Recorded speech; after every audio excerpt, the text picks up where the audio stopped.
So this is probably not the video you guys are expecting. We are not going to be continuing with the 5-lug conversion on the rear for the FC. And that is because the rear calipers I did purchase used are unfortunately seized, so I am awaiting replacements. But no worries, because today we're going to be doing something even more fun, and that is upgrading the fuel system to support our turbo. So I went with 4 ID 1050X injectors, as well as an Aeromotive 340 fuel pump, as well as an adjustable FPR, and all of that's going to support at least 350 horsepower, which is pretty much our goal for this build. So with that out of the way, let's get started.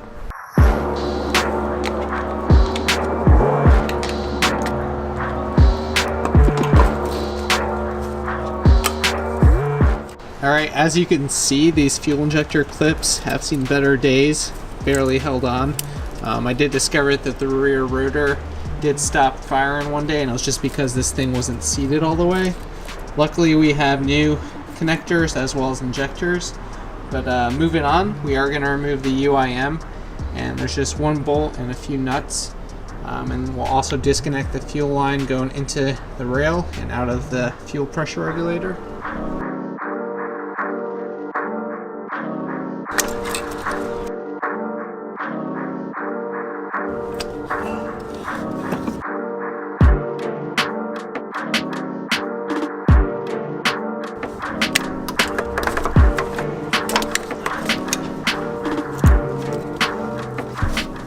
Alright, at this point I did take off the lower intake manifold as well and covered up the ports. It's just 4 more bolts and then 2 nuts. This isn't required, but I figured it'd just give me a little bit more room so I could show all of this.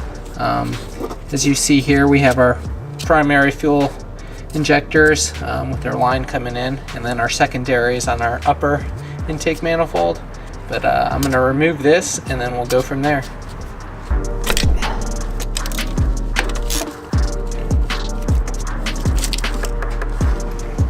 Next thing we'll do is remove the diffusers.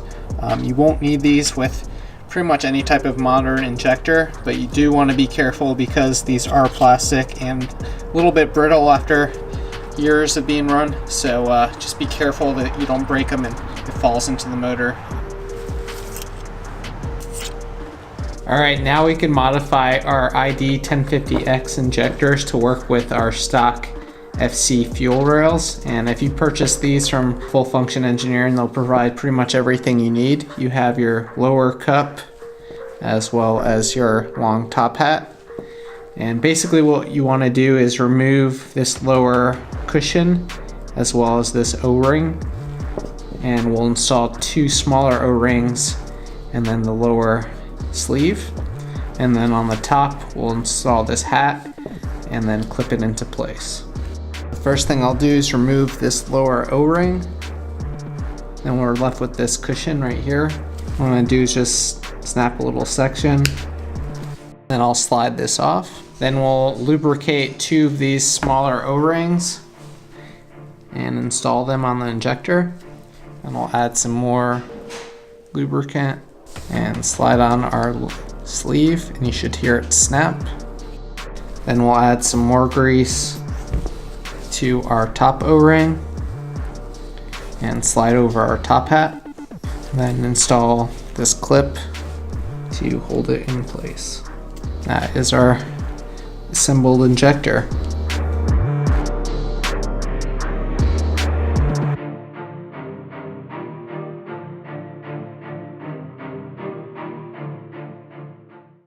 Alright, now we're going to be able to install our new injectors in our primary fuel rail. And before I put them in the rail, I'm just going to add a little bit of lubricant to the O-rings. And then we'll install our rail. You'll know it's a good fit if your injectors are snug, but you should still be able to rotate them, as you can see. So these look good. Let's move on to the secondary. First thing we'll do is remove the fuel rail.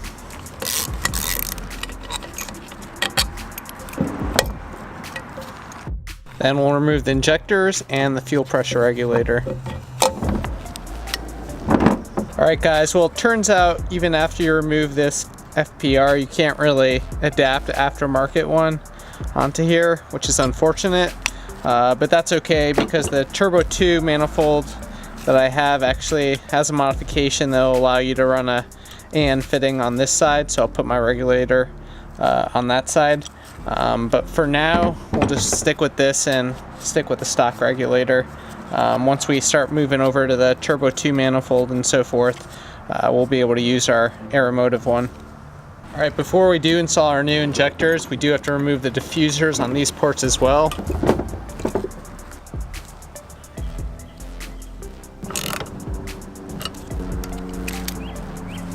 Now I'll hook up a new vacuum line to the FPR. Alright, with our new fuel injectors installed on our secondary and our primary rails, we could reinstall everything.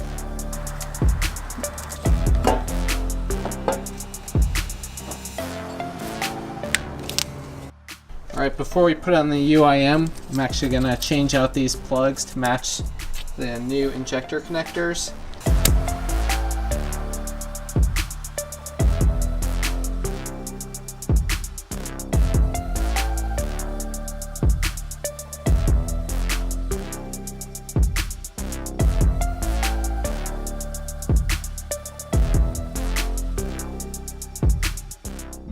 Alright, well, we did run out of daylight yesterday, but we're going to pick up right where we left off today. We just have to install the UIM, the connection between the primary and secondary fuel rail. We also have to finish the electrical connectors for our secondary injectors. Let's get back to it.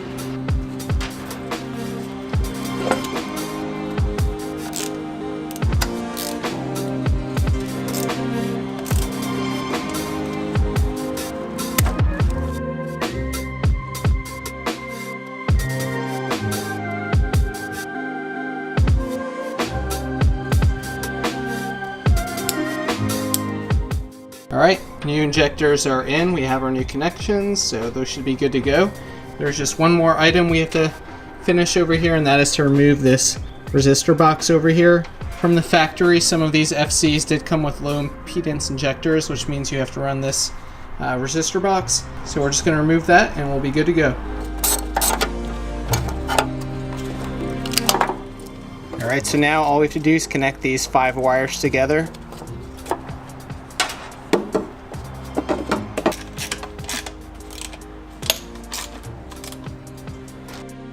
Injectors are installed and all of our accessories and components are also reinstalled. We'll clean this up a little bit more once we actually go to our final T2 manifold and all of that. I don't really see a point of cleaning it up now just because we're going to change a lot of this. But what we'll do now is work on the ECU to recognize and use these new injectors, and then hopefully we'll try starting it and it'll start right up. Alright, so what we basically need from manufacturer, in this case Injector Dynamics, is the dead time and the flow rate.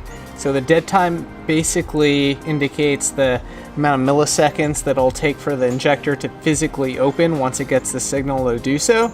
And then the flow rate is just how much fuel it flows at a given fuel pressure. So cool thing about their website is it actually has exactly what you need depending on which ECU you're going with. So in this case, Haltech, and then we'll pick our 1050X injectors, and it basically is a spreadsheet that has everything that we'll need to characterize our injector inside of the Elite software.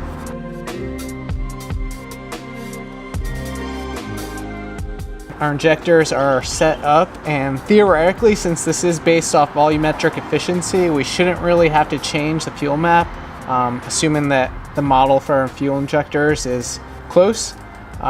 So hopefully it starts up and everything should be just like it was before. We'll just have more flow when we need it.